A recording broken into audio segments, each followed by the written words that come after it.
Hello and welcome to episode 122 of the Ego Chall Podcast. My name is Preston Byers, and as always, I'm joined by my co-host, Justin Binkowski. And on today's episode, we have a few upsets throughout the CDL to talk about, including two OpTic Texas losses. And we have a bunch of other matches as we gear up for the final week of online Call of Duty for this season. But before we get to any of that, how are you doing, Bink? I'm doing all right. House of the Dragon returned tonight, so that was good. And now we got some good COD to talk about. So ready to jump right into it. Yeah, so Friday, June 14th, we had quite a few really good matches. A little bit of surprises, definitely at least one, but we had history making in one match, and we had two game fives in another. The first, Minnesota versus New York, we both went with the subliners coming in, but the subliners have not been the most steady of teams this season, far from it. And Minnesota's, they've been known to, like they did last week, have a surprising performance, and they nearly pull off the upset here, but they end up losing Game 5, Round 11 to New York. What do you make of this? Obviously, it's we should mention accuracy stepping down from the team for at least for a little bit. I think he announced that his mother's cancer had returned, unfortunately, and obviously, best of wishes to accuracy and his family. That's obviously a really horrible situation that he's going through. What did you think of Spark coming in, and what did you make of his performance in Minnesota, really getting so close to pulling off the upset here? Yeah, I mean that the first and foremost. That's the most important thing here is wishing accuracy and his family. Good thoughts, positive vibes, all that stuff.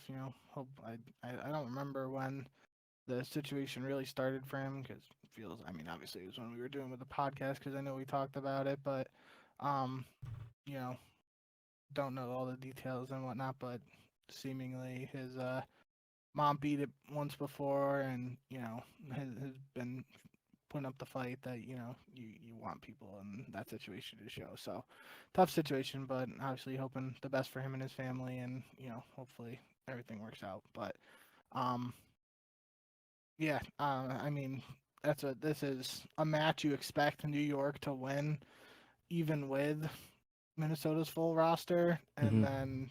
then they got an emergency substitute coming in. You really don't expect much out of Minnesota heading into that with an emergency sub, and literally the first map was probably the most lopsided map of the year, 250 to 38 hard point. That's not even a 100-point club. That's a 50-point club, right? But then Minnesota responds and they win the search and the control, and I'm like, oh geez, they got a shot here. And New York's able to win the second hard point, and then it comes down to another search, which Minnesota won obviously the game two. This one comes down to a game 5, round 11, and New York just ices up and is able to get the win. But definitely, given the circumstances, a much closer match than probably a lot of people were expecting. In the situation that both teams are in terms of the standings and CDL points, it's being close to an upset isn't going to cut it at this point. But um, yeah, I mean it's obviously a round away from another major upset and some important points for Minnesota in their champs pursuits. But uh, yeah, New York was just able to clutch up. And this is, obviously the situation is less than ideal, with everything with the roster and whatnot, but it's such a big week for Minnesota as it is for most of these teams. But Minnesota, they're in a spot where they have two incredibly tough games this week. And it's just, that one round can essentially it could be the season, if it comes down to that. Right now they're in a three-way tie for eighth place, and obviously we'll talk about it a little bit later in the show as we get through some of these other matches, but like that one round really is the difference between right now they're in a three-way tie for eighth. If they had won that, they would be in seventh. So that kind of makes a huge difference in the grand scheme of things. Obviously, for New York, it's less meaningful because it's more about just building momentum for them. They have essentially locked up the fourth seed. I don't see them getting any higher or any lower at this point. But for Minnesota, obviously, this is a big loss. And I thought it was, I don't know what the exact number is, but Standy, that his game one, he went 3-17. That has to be one of the like lowest kill mounts in CDL history that isn't in S&D. Oh, I thought it was funny because I don't remember where the tweet was, and I didn't link it in the notes, but there's infamously the 4-23 game from Zuma at Champs and IW, where he claims there was like lights on in his eyes on the stage and whatnot. Um, Somebody like said like whatever Stanley went through, whatever you just said, 3-17 or whatnot, and mathematically that's like a decimal point better, like 0.001 better than 4-23. So it's like Zuma still has the worst, you know, statistical KD performance technically or something like that. But yeah, all things considered, though, that was a pretty uh, lopsided map and obviously not a great performance. But I believe that I didn't put it down, but I at one point during the search I was like, Standy, the map 2 that Minnesota won, Standy had like double or triple the kills that he had in that first hard point. I can't remember what he finished Yeah, with, and he had 10 kills in Yeah. the first S&D, so he had more than triple his hard point kills, which is always good. But yeah, I thought Minnesota, obviously it's a huge loss. It feels like one of those Vegas Legion losses from late last season where it's like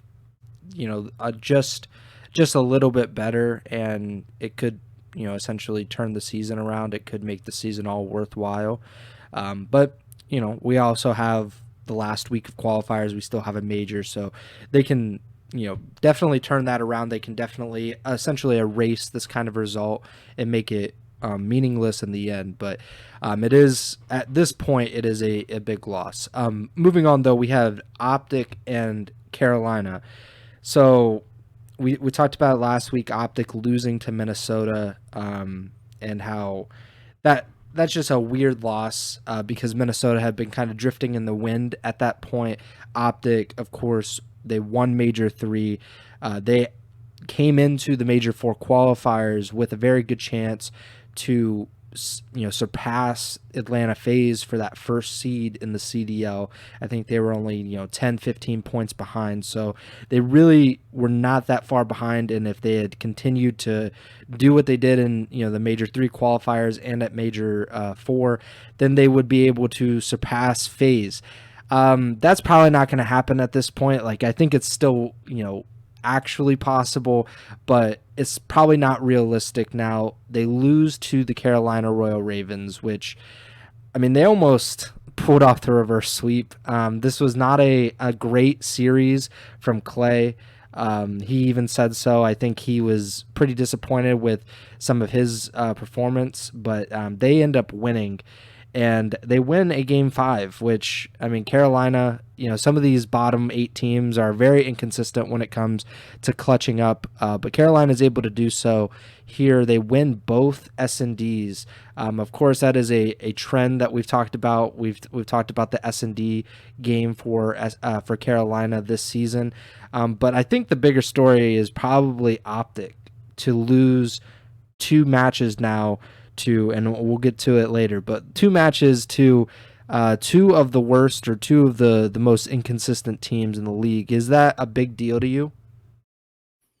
Yeah, I mean, look, I mean, it's tough to how do I want to phrase I it? should also mention that last season OpTic did this as well, because OpTic was very strong heading into the last set of qualifiers, and then they started sliding, or I think they might have actually started sliding at the major, the last major, and then that turned into a poor champs performance. So this is back-to-back years where late season OpTic is starting to show weaknesses that they didn't necessarily do that earlier in the year.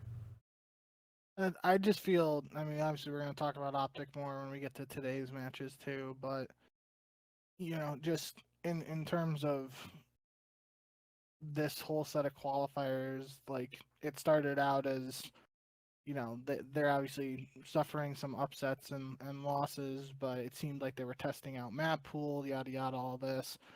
Now it's at the point where you can't really blame the map pools, and it's just like it feels like if they're losing to these teams, even if they are testing some maps, then maybe it's just time to stop testing maps if that's still what's going on. But you can't even really say that. I don't know. It's a really weird situation. It's just something you didn't expect to see from OpTic. At least I didn't. Um, in terms of this being what they're putting up online after winning a championship finally for the first time in, well, it was like 700 something days, 800 days, Yeah, something something like like that. that. Um, and the overarching, my literal, like, I wrote it down in the notes, my just immediate reaction to this loss in particular to Carolina was just something that I feel like I've said over and over on the podcast, is that you always want to be playing your best COD towards the end of the year, because that's when the most important tournament champs is. And whether OpTic has been testing maps, which seemed to be the case before, or regardless of what's going on in that camp, you just can't say right now that OpTic's playing their best COD at the end of the season, and that's got to be worrying for the Green Wall and their supporters. Um, so yeah, I mean, this is just, you know, we'll talk more about OpTic again, but this is a series here where they lose two S&Ds to a Carolina team that we've been talking about S&D with for a very long time now this season, and it's a 6-0 in the game two. That's just, you don't see that every day. So obviously a crucial win for Carolina in their champs pursuits, but this is just one for OpTic that you expected them, especially after what's happened in the weeks leading up to this week. If they were testing maps, as it seemed to be, regardless of what was being said behind closed doors and all that, it felt like, okay, this is the week. We got two matches this week. Whatever's happened before these qualifiers, we can put in the rearview mirror. We got to focus up, and now we got to make sure that we get our spot in winners bracket for Major Four, right? Hmm. Obviously, end of the day, it doesn't really matter what they do at Major Four because they're going to be a champs. But everybody knows OpTic guys want to be in the winners bracket at the Major. They don't want to start in the losers bracket, and they want to compete for a championship. And having a performance like they do this week, regardless of what's going on, testing maps and whatnot, that's just not going to help in that grand scheme of things in terms of, if they continue to struggle, it's just gonna, morale is gonna be down. The team's gonna start questioning each other. Maybe some chemistry issues or bickering between the boys and whatnot. Obviously, that's speculation, but it's just, you continue to lose, then only bad things can happen, really. Obviously, you can learn from your mistakes and you can learn from your losses, but that doesn't seem to be what's happened so far in these qualifiers. So I really don't know what to make of OpTic at this point. It's a very concerning situation for the Green Wall because, like I said, I've said it a bunch on this podcast. You want to be playing your best COD towards the end of the season, heading into champs, and OpTic isn't doing that right now. Let's just loop in the OpTic New York match right now because like we could just have this conversation now and not wait Okay. until the end. Just essentially because both of these matches happen in a similar way. They both end up losing the a game five, and now OpTic has lost four consecutive game fives. They're the new Boston Breach. Wow. They have turned into a. I mean that's obviously not real, but before their losing streak, they had won 12 of their last 13. The only loss that they had, over like a 2 month span, essentially, or a month and a half, was that 3-1 loss to Toronto at Major 3. Other than that, they lost their very first Major 3 qualifier match to Atlanta, and then they won the remaining 6 in the qualifiers. They lose to Toronto in the winter semis of Major 3. And they end up winning the tournament, obviously, avenging that loss against Toronto in the grand finals, beating FaZe. Pretty much, we thought at the time, exercising all of the demons that they had kind of been building up for this season. And it started off well enough in these qualifiers. OpTic, they 3-0 Miami. We're thinking, okay, OpTic is on fire. They have essentially been they've been scaling, as we like to say. They were waiting for their moment, and they were capitalizing on that moment right now. And then they lose to Vegas. They lose game 5. Okay, that's a weird result. We'll wait to see. The next weekend they lose game 5 to Minnesota. Okay, that's a pretty weird result as well. I don't really know what to do. And then they lose back-to-back game 5s this weekend to Carolina and New York. Of course, New York is a top 4 team. It is realistic. They have a very good roster, the Subliners do. That's a realistic loss. I could see New York beating OpTic.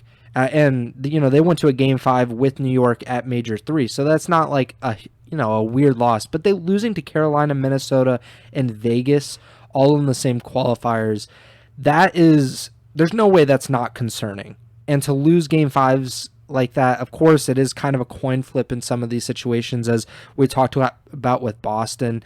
The fact that they had lost so many game 5s was, obviously not a good result, but at the same time, you try to be optimistic, think that, maybe you're just getting unlucky or whatever.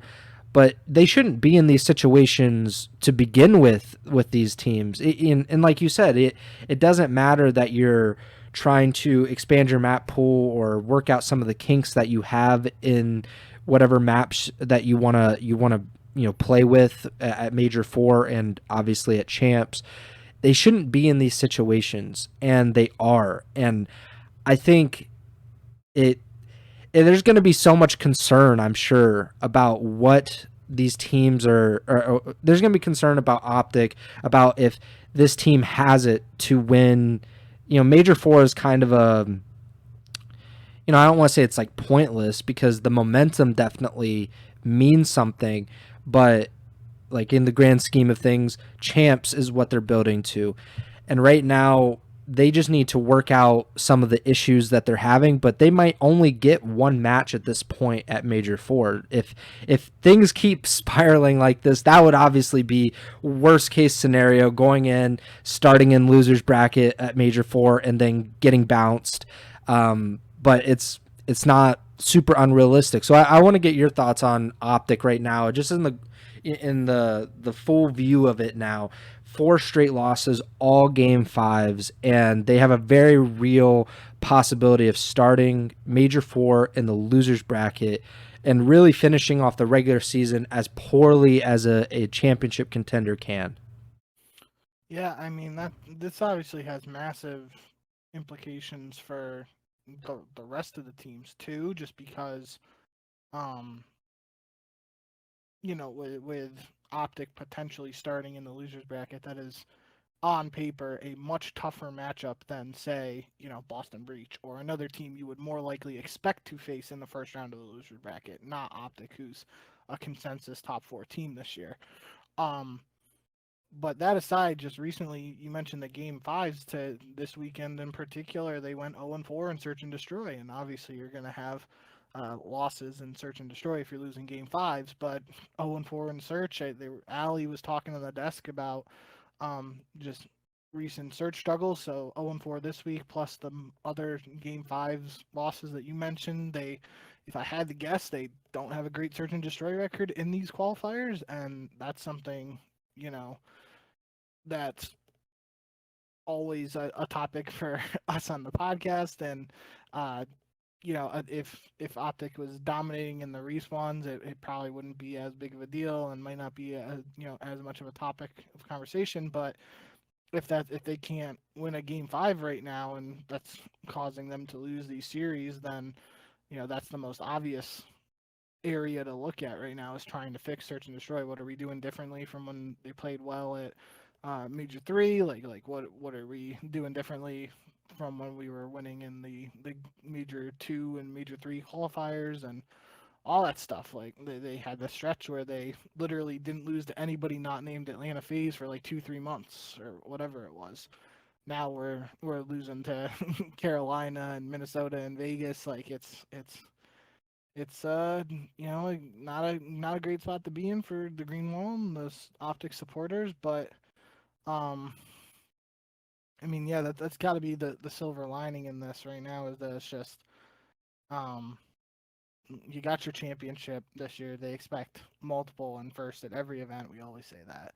Um, but in the grand scheme of things, even this upcoming Major Four is an event with no fans, which is obviously one of OpTic's biggest strengths is when they go to these events and they essentially have home field advantage. Obviously, it's shifted a little bit with the CDL era, with some of these city-based teams having decently strong uh, local fan bases, but even to that extent, OpTic's still the most popular team and has the most fans. And a major event that's happening on land with no fans is something that you can say technically hurts. I don't think hurts is really the right word, but it doesn't help OpTic as much as it potentially would if it was just an event in any other location with fans in attendance. Um, so at this point, I mean, we've seen teams with losing records make winners bracket before. OpTic's just gotta hit the ground running here this next week. Try and do what they can to get a winners bracket spot um, at Major Four. If they can't, then it's going to be chaos in that losers bracket. And honestly, we'll talk about the standings later, but I know right now there's a four-way tie for teams at 140 CDL points. Can you imagine just being in that situation where you're in a massive tie for CDL points with champs on qualification on the line, and one of the teams you're tied with gets to play Boston, and you have to go up against OpTic in the first round of the losers bracket? Like, that just has massive implications that these teams in this situation probably didn't see coming up, especially based on the way the brackets have really shaken out over these past couple majors. Yeah, just in terms of seeding, like it's going to be difficult for any of these champs teams to really prepare or to predict who they're actually going to play in that first round. Like no matter if you're phase at 1 or if you're anywhere in the bottom, like there's just no way at this point to actually know because there's so many tiebreakers.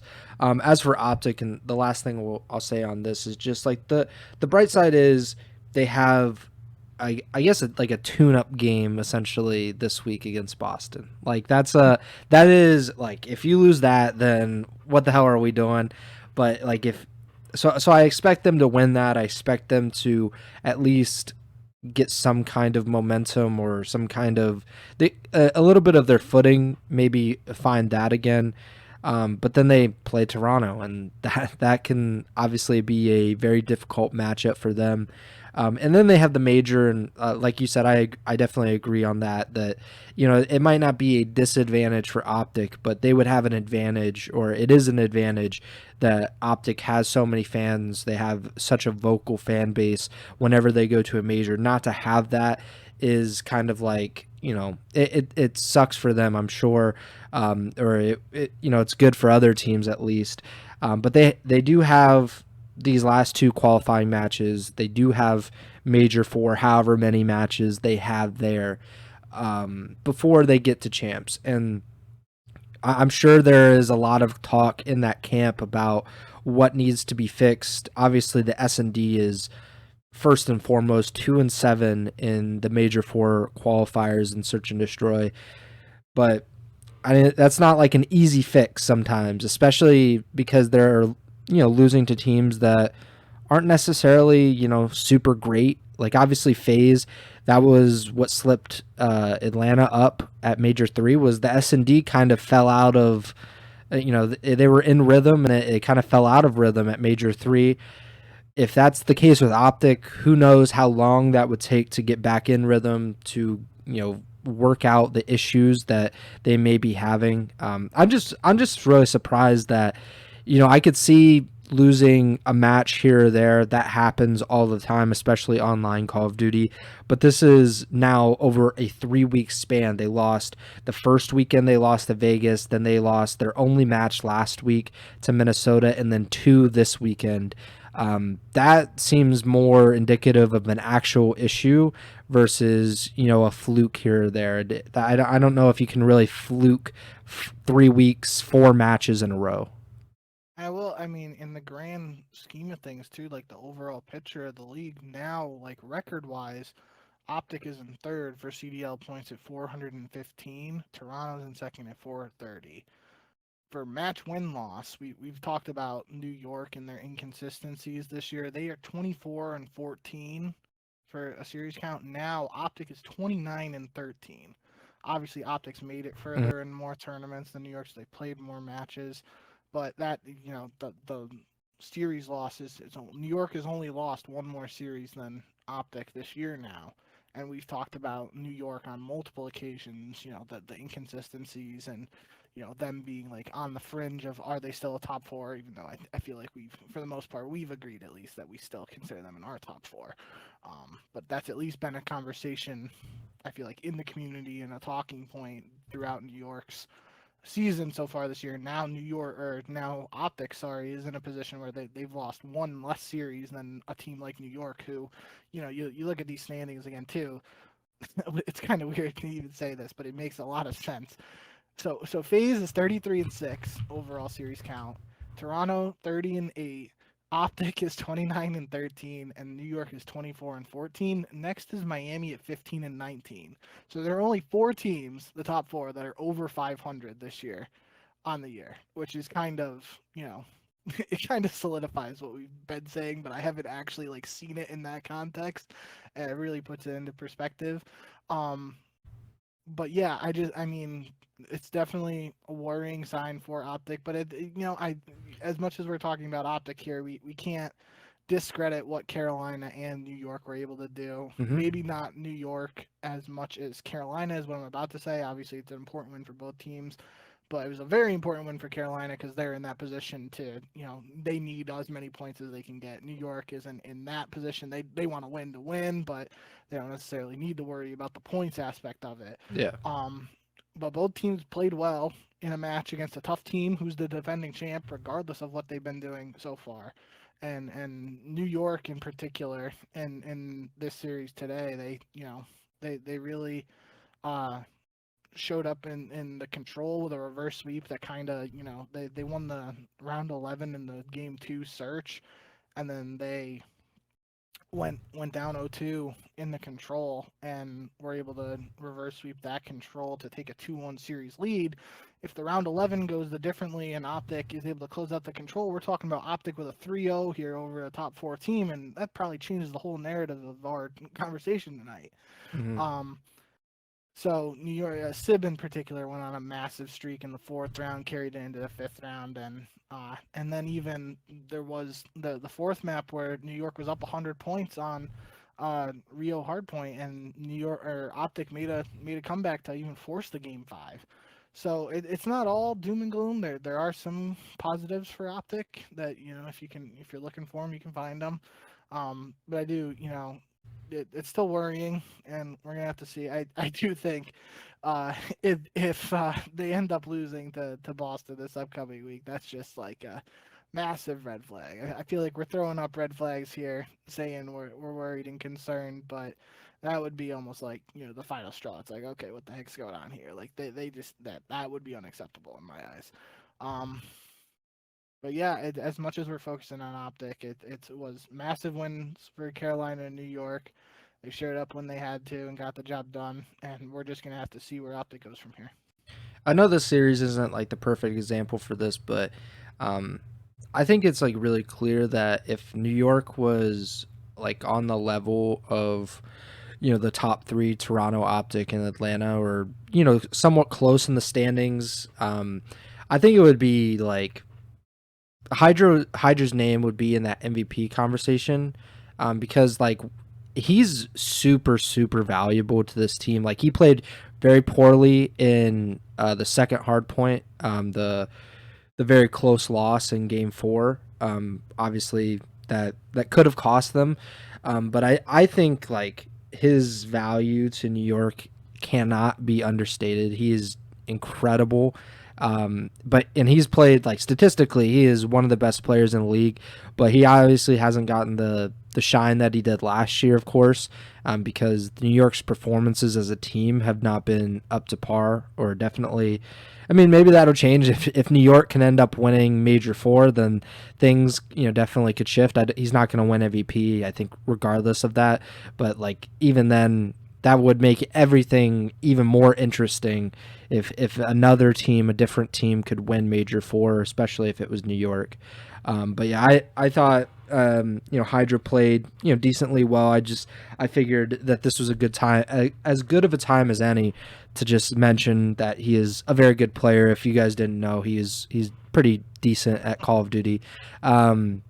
But yeah, big win for New York. It's again, it's more like a momentum builder, maybe a confidence builder a little bit as well, because New York has struggled against those other top four teams. I mean, for Carolina, it's about as massive as you could possibly get. It's one of those wins that if they make champs, then they can look back on that and like, holy crap, how did we do that? That'll be a really pivotal victory for them at the end of the season if they're able to get there, and that is a big if because the standings are a mess. But we'll get there. So let's go back. We'll settle down a little bit with a nice history-making performance by the Boston Breach. The final match on Friday was the Boston Breach, who were sporting they had tied for the longest series losing streak in CDL history last weekend. And we talked about it coming into this week. They played Atlanta FaZe in their first match of the week. Not the team that I would want to play if I was trying to break a losing streak. That's just me. And FaZe, they were not going to let Boston not make history. They were pushing the Breach into history. The Boston Breach now own by themselves the longest losing streak in Call of Duty League history. 14 at this point. We'll get there. 14 consecutive series losses. They're no longer losing game fives all the time. They've resorted to losing in more succinct, quicker ways. They lose 3-0 to FaZe. Not really any surprise here. But did a tear come to your eye watching the Boston Breach be, they've surpassed the Paris Legion for the longest losing streak in CDL history, which I thought would never be done. I thought that teams would just kind of get better and better. And, even if there was a losing streak, they wouldn't last over like multiple months. But the Boston Breach have surprised us all. So did a tear come to your eye when you watched this match? Absolutely not. I have, been pretty vocal on the pod about thinking that, the moves to replace Slasher and Asim probably weren't the best moves at the time. I forget exactly what we were saying. I feel like my thoughts at the time when it was possible for Boston to make moves was I was saying, like, I think Boston needs to make a move, but I'm not sure like who you make a move for and replacing it. Because I remember saying like you can't even really change Asim because you just brought him in, right? Well, I was wrong. But I guess you can take him out and then just proceed to not win a match for the rest of the year. So that's really where my head's at now, especially where they're at this historic losing streak. There's a real possibility they don't win a match the rest of the year. And then what happens next year, right? Like obviously Boston's gonna rebuild, but does the win or the lose streak continue if the new Boston loses their first match of the 2025 season, or do we just like end the losing streak because that current roster is done competing? So yeah, so I think overall for Boston right now, my sole focus is just how many losses are we going to be at? What's the losing streak going to look like at the end of the season? Is it going to be carried into next year? This was business as usual for FaZe. We made jokes last episode about FaZe losing to LAG when LAG was struggling and all that, but obviously that wasn't meant to be here. If Boston beat uh, Atlanta when OpTic is playing the way that OpTic is playing, then it would just be pure pandemonium in the CDL. But Atlanta was able to take care of business and I guess save us from a bit of chaos. So, yeah, expected result there. And with Boston, and I don't really have much else to say. It's just a question of how many more losses they got in them, I guess. Yeah, we'll talk a little bit more about them when we get to their. They keep making history, which is an incredible feat. So Saturday, June 15th, Carolina versus Miami. Carolina coming off of a huge win against OpTic. They lose to the Miami Heretics. They lose round 11 in that first S&D of the only S&D, the game two. Um, I don't know. Like, this is just one of those matches. Like I just said, not too long ago, if Carolina ends up making champs, then they'll look back on that OpTic win as like a huge moment in their season. And if Carolina doesn't make champs, I think that they'll look back on matches like this one against Miami as, what could have been. Like, we could have had a 2-0 week. We could have, Miami is not on the same level, of course, as OpTic. And if we had beaten the Heretics, maybe we would have made champs. Maybe we would have, maybe our season could have been different. So I think about, obviously, I've mentioned this multiple times now over the multiple weeks, but I think about the Vegas Legion. Like, when it gets down to the nitty gritty of these end of seasons, I do think about the Vegas Legion from last year because I was so excited for them. Obviously, like, my fandom of Clayster, I'm very fond of him as a player. He's one of the first Call of Duty pros that I remember seeing. And obviously, he is one of the very best players in the esports history. Um, and I was very excited for him to be, part of the turnaround for the Legion and make their first champs since going to 8 teams and all of that. And it just didn't happen last year. They fell down. They kind of collapsed near the end. They had a lot of near misses that ended up costing them. In Carolina, they're on that edge. Like, they're very, very close to doing the same thing. I think there will be a lot of near misses for a lot of these teams that obviously only 8 get to make it. We already know there are going to be 4 for certain, the top 4. But the rest of the teams, obviously Boston not included, they can't be in this conversation. But the other teams, they will look at whoever is on the outside looking in. They're going to look at this like, holy crap, man! Like, we had such a good opportunity to make champs. This season was so chaotic. Like, no team in the bottom 8 could figure it out, and yet we didn't make champs. And I think Carolina could be in that. Conversation. Of course, we still have some time, but this just seems like a big loss, does it not? Yeah, I mean,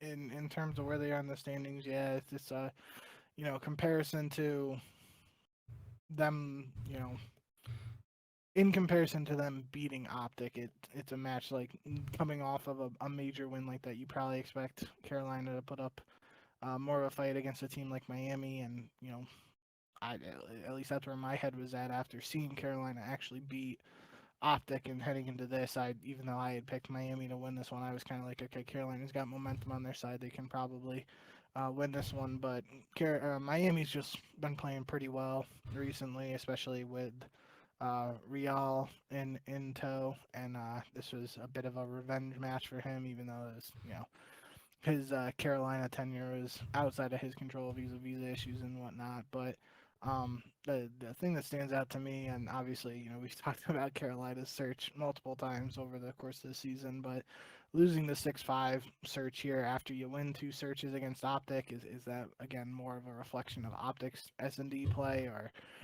what? I'm not really sure, but the 2 hardpoint wins were both, almost over 100, 250 to 156. That's a 94-point win, and then 250 to 135. So it's both, 100-ish point wins, and the 2 hard points is pretty impressive out of Miami. So this was a solid win for them, more than I would say like a concerning loss for Carolina. But again, it's at that point of the season where every loss matters, and definitely, seeing some of those parallels you were mentioning with the previous Vegas squad, and talking about like them having the opportunity to seize themselves and control their own fate with another win here, have a 2-0 week, and they just weren't able to take advantage of that. So as you were just saying with Miami, like, it's a big win for them, and that kind of started this day on Saturday. Like, big wins, like, it seems like really meaningful victories for Obviously, Miami in that first match, and then we go to LAG. They win their match. Vegas wins their match. Obviously with LAG, they beat Boston. So we both picked the Gorillas. This wasn't an upset by any means. Boston now extends their history-making losing streak, 15 in a row, and LAG, more importantly, I think, at least for this conversation, they get a much-needed win. We had talked about, or we've been talking about all season long, how bad LAG has been online, and that's been a real big detriment to their season because they've been able to get, I don't think so in Major 3, but in Major 1 and Major 2, they were able to pick up quite a few points through their major placings, and that's essentially kept them afloat and kept them, on par with some of those teams, and they've been sticking around about 8th place right now. But this is a big win for them, and I'm sure teams are very happy to see Boston pop up on their schedule late in the year. Like, this is a team that is in complete disarray, and for all the issues that some of these other teams have, a team like LAG is probably, thanking the good Lord above that the Breach are on their schedule, that they can get a win, and this keeps them on pace with Vegas, Carolina, and Minnesota. Now there's a 4-way tie for that 8th place. So that's a huge win for LAG. What did you think?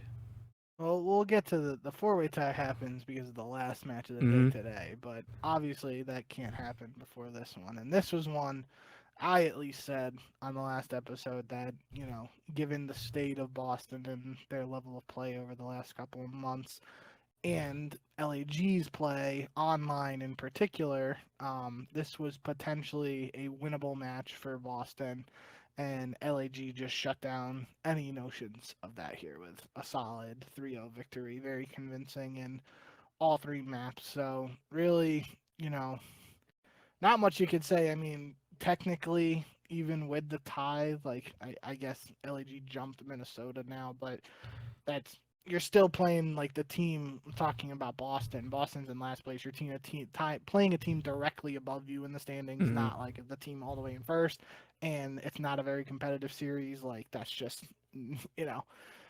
kind of sums it up for Boston. It's just, a really bad way to go out, and like I said a couple minutes ago, really I'm just looking to see how long this losing streak continues, and I have a strong feeling it's going to be a case where Boston doesn't win a match the rest of the year.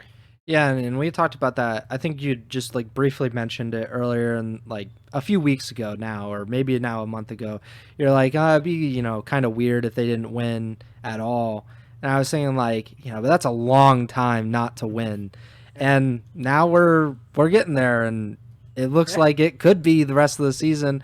And I should mention that they have now lost, I think, like 13 or 14 consecutive maps in a row. They lost 14 consecutive maps because they lost the final 2 maps of their series against Minnesota in the first online qualifier of these qualifiers, and then they've been swept in their last 4 matches.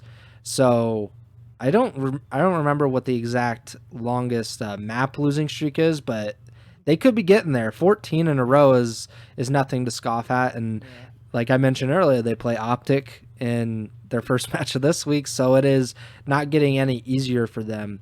But yeah, what were we saying? I was just gonna say you added that onto the notes here, Ray, about this potentially being the worst team ever for the CDL era. I was just thinking, there's really not that many teams that really pop out like that. Obviously, the Paris Legion do. That last Paris Legion team that had the previous record for the longest losing streak, and even before the CDL, I don't remember there being like atrocious teams other than that Epsilon team that Dave was very apathetic about. But like I can't really think of that many teams that have just been so disappointing is probably not even a strong enough word, but like so hopeless. Like they go into each match and like you're expecting them to lose every single match now. No, I'll say it straight up. If they don't win a map the rest of the year, not even a map, a match the rest of the year, and if they get last place finish at Major 4, they will have gotten a 12th place finish at every major of the year and will have a historic losing streak. I definitely think that's grounds to say, like, cemented worst team in CDL history by far.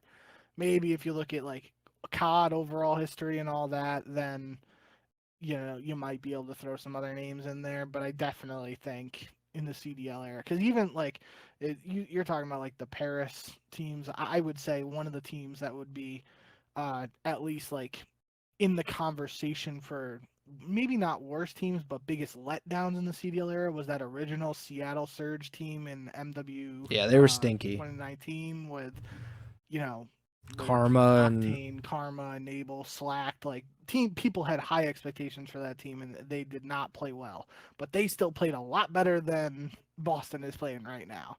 So I think, you know, if Boston ends the season with no more wins, another last place finish on land to solidify 4 last place finishes at all 4 lands, I think, yeah, 100% they are the worst team in CDL history. I would just push back with this because I had kind of forgotten how bad the Paris Legion were, because, like, obviously it's been 2 years now, and you know they're not the Paris Legion anymore, they're the Vegas Legion. And last year kind of rinsed a little bit of the bad taste out of my mouth about the Legion. But that Paris Legion roster in 2022, they won 2 matches all season. They were 2-23. This season, if Boston, even if they lose out, so they lose their remaining 2 qualifiers and then they lose the major 4, they would be 5-28, I believe. So they would have more than double the number of wins. So maybe they might not be the worst team, but I definitely think like and Paris had this too, where Paris, they would come close and you'd be like, man, like they're just a little bit away from, you know, picking up some of these wins. And that's probably like, you know, the majority of teams anyway. But I don't know, like I think Boston is way more disappointing than Paris is, because I didn't think anything of that Paris roster.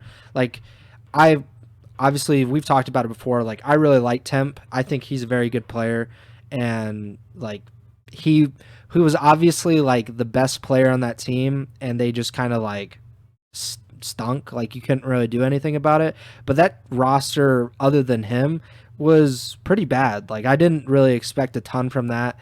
This Boston team, we had talked about it before the year. Like we thought they could make champs. They had Priesta, who was coming off of a world championship. Yeah. They had Slasher, who was on phase last year.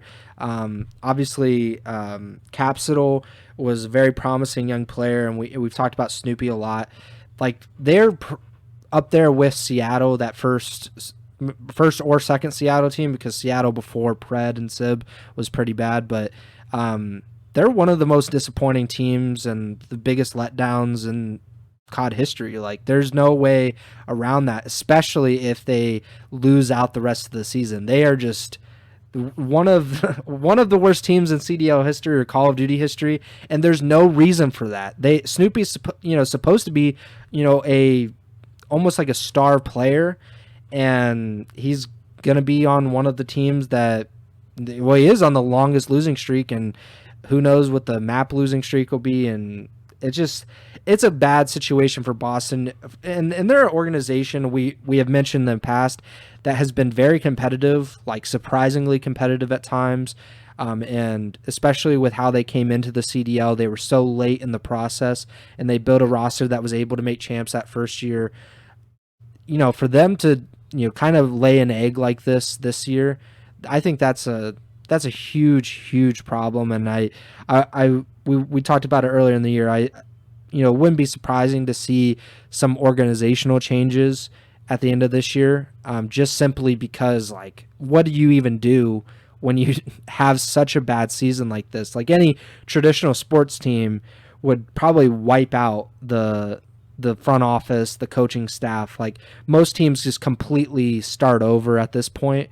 And Boston is just at that point right now where it's they can only shrug and be like, I don't know what to do. We can't make that many more roster changes. It's not going to help, most likely, unless we, just bring in like these ridiculous challengers players. And if you're a challengers player, do you even risk possibly like getting a reputation for however bad Boston does the rest of the season. That's something that we've also talked about with other teams. I just very, very stunned by how bad they are this year. I will say, I was just going back to look. I do not remember uh, Paris only winning two matches for an entire season. Yeah. So that's got to factor into the conversation. But I did just take a quick look at the 2022 season for the Paris Legion, and if the COD Wiki is right, I don't know how this would make sense, but it's saying they got a top 8 finish at Major 1 in Yeah. Vanguard. Mm-hmm. So They won one qualifier match all year. But that would mean they won. Oh, so they only won one qualifier match. Yeah, so they didn't win any qualifiers in qualifier 1. Then they got the 8th place finish at Major 1. Then they won a qualifier match in the second set, and then they didn't win a match the rest of the year. Wow. Okay. But that they at least did not come in last place at every LAN event. Yeah, that's a good point. So that we can talk about this more if and when the season wraps up for Boston. But that should be weighted, I feel like, even though 2 and whatever their record was, 2 series wins overall is really bad. Yeah, they were a bad team. I wish we could have a time machine and bring the Paris Legion to now, or take Boston back then, and just to see which team is actually the worst. But that's a hypothetical clash of titans. Seattle versus Vegas was the next match. These are two teams who, are, I would not say good. I think that is an overstatement. They are mediocre teams, but at this point, we'll talk about it obviously in a few minutes. But Vegas, they win 3-2. They continue their little run of success, which is very surprising considering how poorly they did just as a few weeks ago. And Seattle lose this. I think that's this is a big match for both of them because they're both really trying to fight. And obviously Seattle might have a chance to get the 5th seed, which would be huge for them. Well, I don't know if it's better or worse right now, but it could be huge for them. In Vegas, they're trying to get into chance qualification as well. What did you make of Seattle versus Vegas here? Yeah, I thought this was going to be an interesting match heading into this set of qualifiers. I just thought both teams are kind of in a similar spot, not only in the standings, but based on their recent performances, with Seattle getting some wins. Obviously, Vegas had the win over OpTic. Seattle had the win over Toronto, right? I think. I'm not misremembering that. Sounds familiar. Yeah, but so yeah, both teams are kind of, in a similar place heading into this match. I thought this was going to be a good one, and it turned out it definitely was a close match. Vegas takes the first 2 maps, and then Seattle's able to win the next 2 to force a game 5, but Seattle wins the search, takes both search to take the series. There was a 100-point club in there by Seattle in the map 4 on Karachi, so that was definitely noteworthy. Obviously, we've talked about Seattle throughout this year. It's kind of, throughout the multiple iterations and roster changes, it's been the search and destroy that's been a focus. And if you told me the original Seattle roster was out here 100-point club in a team, I probably wouldn't have believed you. But obviously that kind of goes on to show just how different this current Seattle team is from that roster they started with at the beginning of the year. So even though Seattle doesn't get the win here, I still think they're in a decent spot. And obviously they've been playing their best COD of the year towards the end of the season, which, back to the OpTic convo, is what you can ask for at this point in the season, what you want to see. So despite not getting a win, Seattle's in a better position than potentially they might have been a couple months ago. And for Vegas, at least, this was a good win, and we'll get to their second match here in a bit. But if they had lost this one and then had their second match, it would definitely be a different conversation. But for now, Vegas picks up a much-needed win against a team in a similar position to them in the standings to please the I already messed it up, to please the Vegas's winning champs crew. Last match of Saturday, Toronto versus LAT. Not a surprise in terms of the result, but definitely a few close maps here.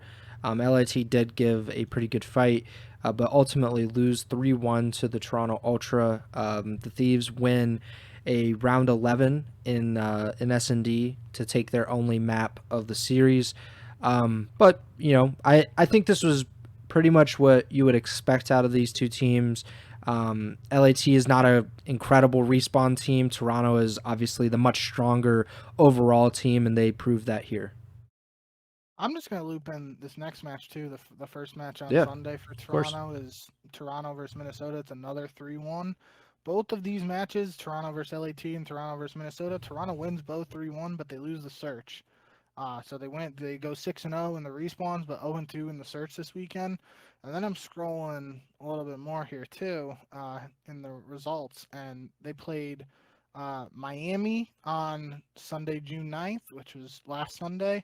Toronto won 3-1 there. They lost the search to Miami.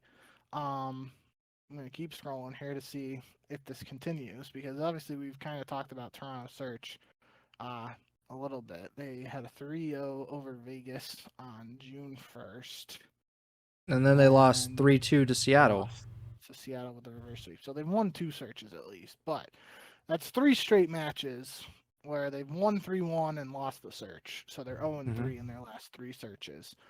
And they got a match coming up this week against 2 tough teams, and one team in particular. Obviously, I'll just say they're playing FaZe and OpTic. We've already talked enough about OpTic on this pod, but this is a matchup between OpTic and Toronto that's obviously going to be exciting, but it's also a match where 2 teams are struggling in search and destroy. But one of them has to win at least one search to win, not even win this. Just somebody has to win the map too. That's Don't what know you who it's think. gonna be, but somebody has to win it. So yeah, I mean, obviously it's great. Toronto gets another 2-0 week here. But yeah, definitely jumping out to me that they lost a handful of their last few searches, and uh, could be. I feel like that was the conversation a little bit heading into Major 3, if I remember correctly. Maybe it was the Major 2 qualifiers, and I'm mixing up in my head. It's been at a point this year where I know I've said on the podcast, like they went undefeated in hardpoint and search at Major 1 to win that tournament. So obviously, unless you just stay undefeated in the mode, which no team is going to do, then you're technically going to get worse or see a downturn in your performance in said mode when you start losing it. But it feels like that has been a conversation with Toronto now a little bit. Just the search and destroy situation they've had a couple losing sprees here and there throughout the season now, it feels like, and we'll have to see if that becomes a bigger issue now heading into champs in the later parts of this year. So while Toronto and OpTic struggle in S&D, Atlanta FaZe, whose S&D went out the window in Major 3, they are now, I believe, 6-1 in search in these qualifiers. They lost an S&D to Carolina, but then ended up winning the Game 5 S&D against the Royal Ravens, and have not lost other than that in these qualifiers in that game mode. And that continued here against LAT. They win, or they lose the opening map, the hard point, and FaZe rattle off the remaining 3. I don't know, like it's shaping up very, very well for FaZe, that the teams that would theoretically give them the most issues and that have given them the most issues, with Toronto being the team that won Major 1, OpTic being the team that beat them and won Major 3. Those teams are really trying to figure out what's going wrong in search, while Atlanta is picking back up it seems like they're picking up steam. Do you think this is setting up very nicely for FaZe going in? You said we talked about with OpTic, you got to be playing your best Call of Duty at the end of the year. Atlanta is never not playing good Call of Duty, but they might be picking up and might be getting near their best Call of Duty again. All I'll say is we've had 2 qualifiers this year. Was it? Hold on.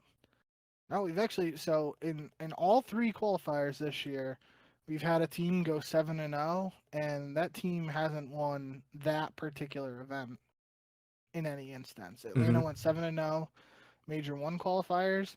OpTic went 7-0 in Major 2 qualifiers, and Atlanta went 7-0 in the Major 3 qualifiers. So maybe Atlanta throws one of these qualifiers the window. I don't think they will, but jokes aside, yeah, I mean, it certainly feels like Atlanta's playing well and should be the favorites heading into Major Four, but I felt that way about last event too. To be fair, last event was when Atlanta hadn't lost a match in like 2 months or whatever it was at that point. It Yeah. was, so a little bit different circumstances, but nonetheless, I feel like Atlanta's playing pretty well. Should be the favorites heading into Major Four here, barring some catastrophic collapse here in the final week of the Major Four qualifiers. Yeah, I like the one thing I really really respect about FaZe, and this is multiple years now, and we've definitely glazed Atlanta like a lot on this podcast over the years. But the one thing I really respect about them is like a lot of these teams are up and down. Let's say OpTic, they win Major 3 and they are now 1-4, I believe, heading into the last week of these qualifiers. Toronto, we talked about it. They win Major 1, they look super dominant, and then they kind of get lost a little bit in the Major 2 qualifiers. They're not the same team, it looks like.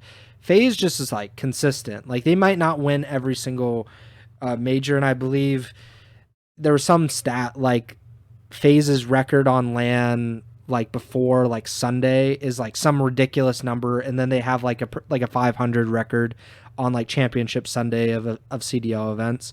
But like the one thing I respect about FaZe is like they're gonna show up and like they're a super super consistent team. You just look at their season standings, like they're going to very likely be the number 1 seed again, which would be 5 straight years in the CDL to do that. They did it every single CDL season so far, and these qualifiers have been kind of a testament to that. OpTic has kind of fallen off. At least they're losing. They're not able to keep up that consistent play all the time, whereas FaZe is just kind of doing what they're expected to do. And it may pay dividends down the road when we get to champs. But yeah, FaZe undefeated in these qualifiers, and it feels significant that they're able to do that. I do want to just say, kind of glanced over it when we were talking about Toronto, and I guess you talking about historic glazing on the podcast made me realize I forgot to mention my boy Kleenex setting the record for hardpoint kills with 46 in that series against Minnesota today. So shout out to tissue being an issue in hardpoint now. Shout out to Scrap for just throwing shade at Minnesota after the game, where he said like, I don't know what I'm supposed to do when my opponent doesn't know what they're supposed to do. Just incredible. We already talked about the OpTic New York match. Obviously, huge win for the subliners. And then we finished off with, again, Daniel Say. He is on my list. He knows too much. The fix is in. So this is, I think, every single week of these qualifiers so far. There's been an odd match to finish the week of qualifiers. One was OpTic playing, I think, Vegas, and I'm like, what the hell are we doing here? Like OpTic, like Vegas has been on a pretty long losing streak. They're pretty hopeless at this point. Vegas ends up winning. There was some other match where it made absolutely no sense. It was another upset. And this week we get LAG versus Vegas, the barn burner of all barn burners. And, LAG, bad online team. Vegas, kind of mediocre. They're, definitely, obviously, after they won earlier in the week against Seattle, you're thinking, okay, like that's a pretty big win for the Legion. But again, it's still the Legion versus the Gorillas. You expect the Legion to win. It doesn't work out quite like that. LAG, they sweep the Las Vegas Legion, and now that sets up, like, the biggest part about this is, one, LAG went 6-0 this week, which is incredible. Yeah. Another part of this is now we have a 4-way tie for the last spot at champs.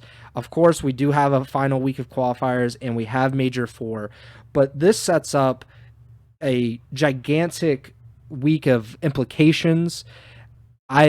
Daniel Say knows way too much, and the script has been written. I don't know what the final script says. I don't know who's getting that 8th spot, but it's ridiculous how this keeps working out. I was just, jump ahead. LAT versus New York ends the online season for the CDL season.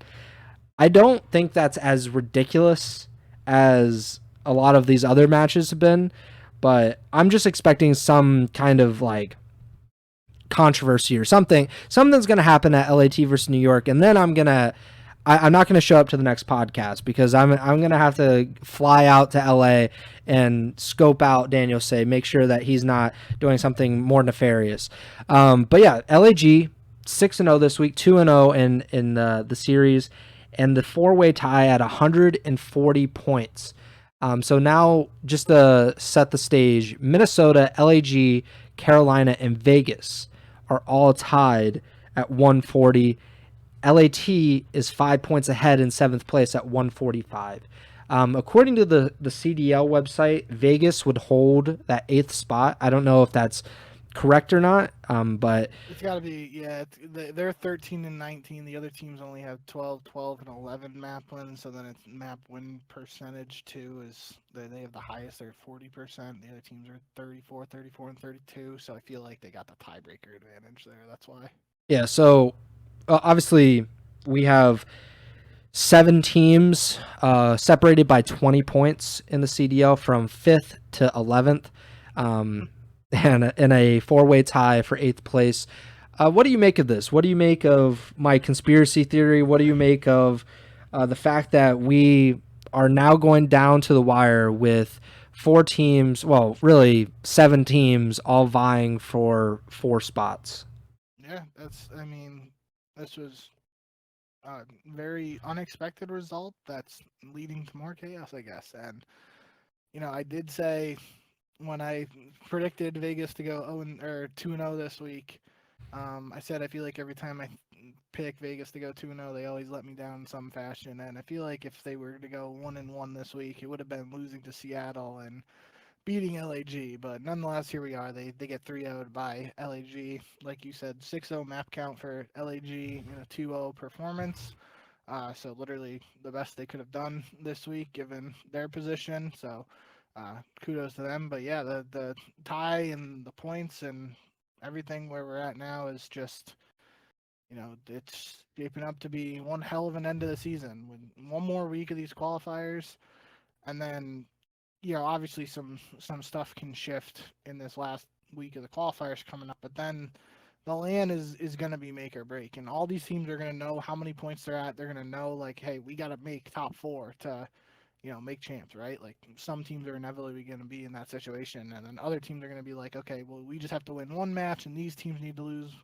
It's going to be intense, and like we said, I mean, not exactly the same scenario as we were kind of talking about Vegas last year, but it's sort of similar in the sense that all these teams where they are so close in the standings now, you can nitpick and think about what's happened earlier in the season. Like, like Vegas can sit back now and be like, damn, if we just beat LAG in this match, we'd be a little bit more ahead and feel a little bit better where we're at. But you can't think about that now.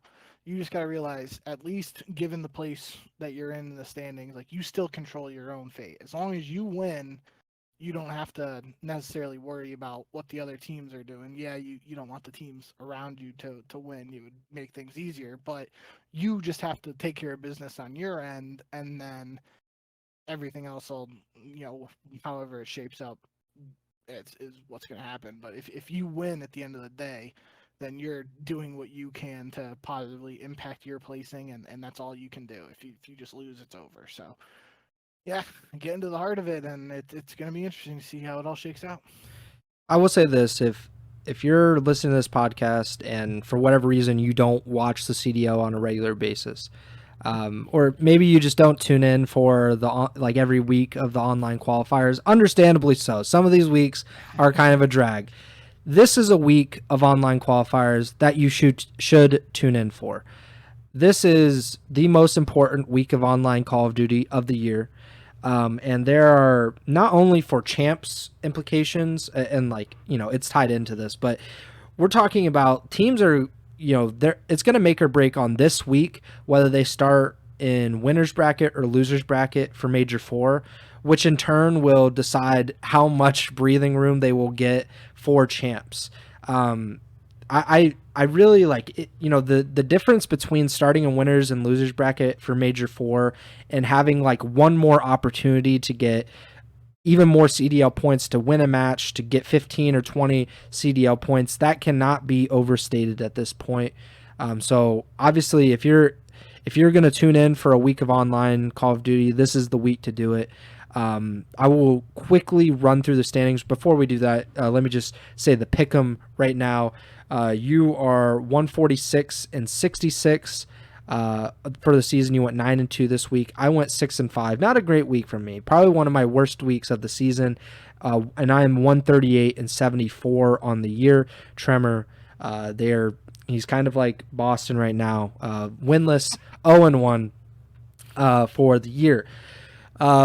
But the standings, this is super, super important, obviously, for the year.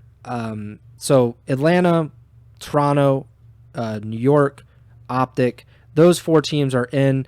So OpTic is in third, like you mentioned earlier. They have slid to third. There was a shot that they would get the first seed.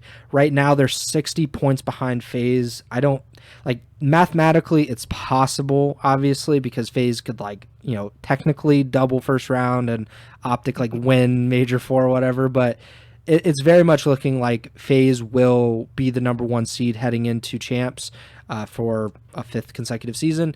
Toronto 15 points ahead of OpTic, who OpTic has a sizable lead on New York. New York is, I think, about as secure in 4th place as any team can be. Then Miami and Seattle are tied for 5th. And then there's LAT in 7th at 145. And then Vegas, Carolina, LAG, Minnesota, all tied for 8th at 140. It looks like Vegas will have the tiebreaker in that. So right now, as we stand, if the season had ended today, the Vegas Legion would be going to champs. That's not how these things work, though. And we still have some matches to play. And then obviously the Boston Breach at 50 points. Are they technically? They are mathematically eliminated, right? Because there's no way to pick up 90-something points right now. I mean, no, because they have 2 matches technically. So they 2 matches left. They win every match and win Major 4. They got a shot. Yeah. So technically, the Boston Breach have a shot. But yeah, they're out. But yeah, that's where we stand with the season standings. And I should just mention the qualifier standings real quick, because it sets up pretty much this whole week. Obviously, FaZe, we mentioned 5-0. They have a chance to go undefeated for the 2nd time in the qualifiers. And then there's Toronto at 4-1, New York at 4-2. And then there's a 3-way tie for 4th place between Seattle, Miami, and Vegas, who are all coincidentally also fighting for champ spots. Seattle and Miami, I believe, are tied for 5th place in the CDL, if I'm not mistaken, or right around there. Obviously, Vegas on the line. They are in that tie for 4th. Then there's LAG. They only have 1 match this week, so if they win, they would get a winner's bracket spot at Major 4, which would be huge considering how poorly they've done online and, kind of how well relatively they've done on land this year. And then there's LAT in 8th place. They've played 1 fewer match than Carolina and Minnesota, who both have 20 CDL points in these qualifiers as well. So they definitely have the advantage there to pick up that last Major 4 winners bracket spot. And then there's OpTic, who is in 11th place right now. They can end up going 3-4 if they win out, but that honestly still might not be enough to get in. We'll see what happens with some of these other teams. And then obviously Boston 0-5, very likely going to not win a single match this week, and will probably not win a match the rest of the year. So that is the standings, and let's get into the pick'em for this week. Our final week of online Call of Duty for the season. It has been a long time. These qualifiers have been packed, and they're continuing to pack them again. There will be 3 matches on Friday, 4 matches on Saturday, and 3 matches on Sunday. Starting off with Miami versus Seattle, two teams I just mentioned. They would really, really love to win this, especially to establish themselves as that fifth place team. I'm going to go with Seattle. I don't think that there's a good team to pick here because they both have shown the ability to win this type of match. Yeah, I'll take Seattle as well. Atlanta versus Toronto. I can't pick against Atlanta most of the time, so I'm not going to here. It's an interesting one, the Scrappy versus Draza drama could kick off, and obviously Toronto got the better of them at Major 3, but I'm still taking Atlanta here. And we'll watch the S&D in particular in that series, see if that is something to really watch out for. Vegas versus LAT, about as pivotal of a match. Is one of the most important matches in Vegas in Legion franchise history. They really need this. I'm gonna go with LAT. Again, this is one of those matches where it's a coin flip. I can see this going either way very easily. Yep, I'm gonna pick Vegas and just expect them to lose because I'm gonna keep on suffering. But yeah, I mean, especially with the way Vegas ended this week, it's kind of tough. But LAT also had an 0-2 week, even though LAT's losses were to Atlanta and Toronto. So I'm just going to go with Vegas. And if Vegas wins this match, they would jump LAT in the standings. So Vegas or LAT would slide to 8th place, and then it kind of depends on what happens with some of the other tiebreakers. Atlanta versus Miami to kick off Saturday. Atlanta, of course. He's up. LAG versus Seattle. I have a feeling LAG's 2-0, 6-0 week was kind of an anomaly, so I'm going to go with the Surge. I mean, LAG beat Vegas, and Vegas beat Seattle, so, transitive property or whatever there, LAG should beat Seattle, but I will take Seattle too. Obviously, a huge match for LAG. If Vegas wins, obviously on Friday, they would probably need to keep pace with Vegas. Then there is OpTic versus Boston. This should have ended the week. I would have gone insane if I saw this to end the week.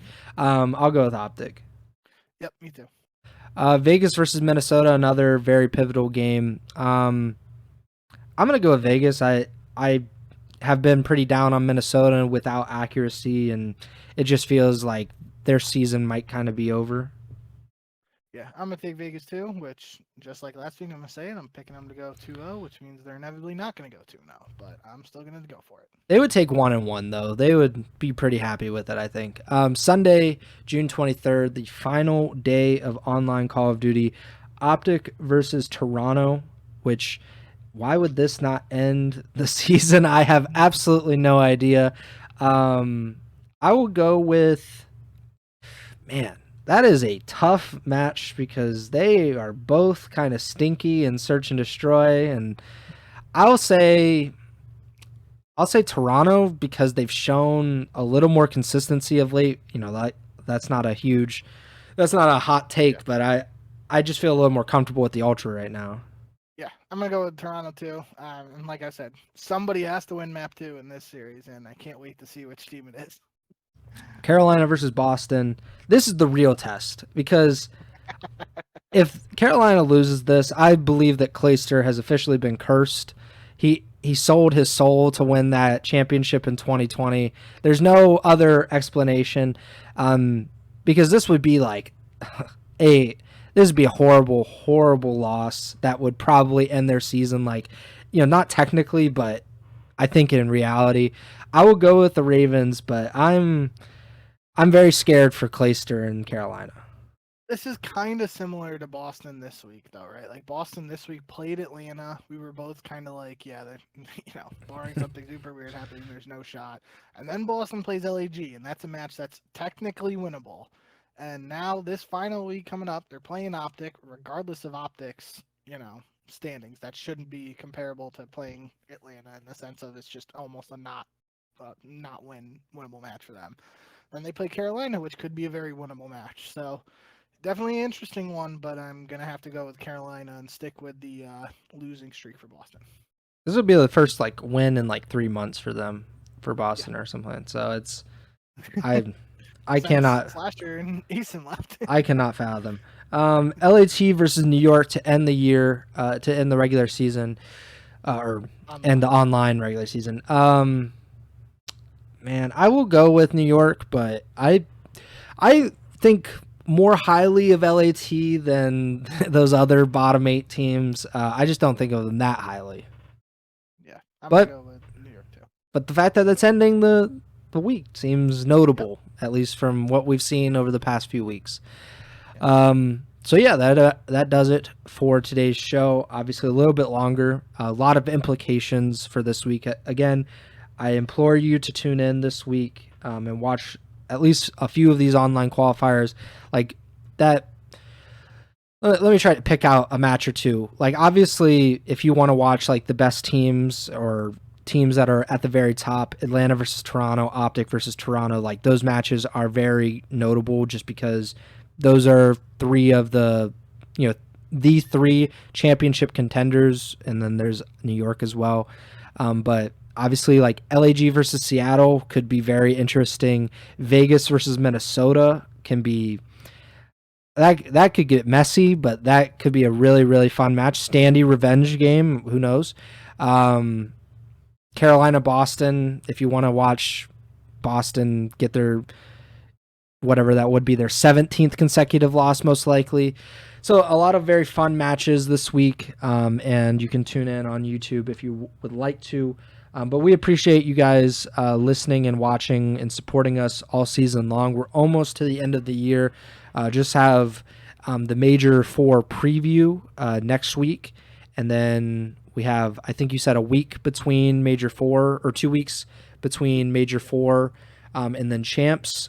So we can kind of do like an in memoriam for the teams that don't make champs after Major 4, kind of talk about them a little bit more in depth. And obviously, we'll have our champs preview the week that champs starts in a few weeks. So thank you for listening or watching. You can follow the podcast feed or subscribe to it. We're on YouTube, Apple Podcasts, Spotify, Amazon Music. You can follow us on Twitter at jbink with 2Ks, at Pres Byers, and the podcast tour is at Ego Chall Podcast. We'll be back sometime early next week. The show, if you're not familiar, we do a live stream on twitch.tv/Ego Chall Podcast. It's usually either Sunday, Monday, or Tuesday. We'll see what happens. Obviously, happy Father's Day, if we didn't say that at the top of the show, to any of the dads out there. But we'll be back early next week to talk about all of the matches, how the online season ended. We'll preview Major 4, all of that good stuff. That does it for me. Bink, take it away. Yeah, thank you guys as always for all the support.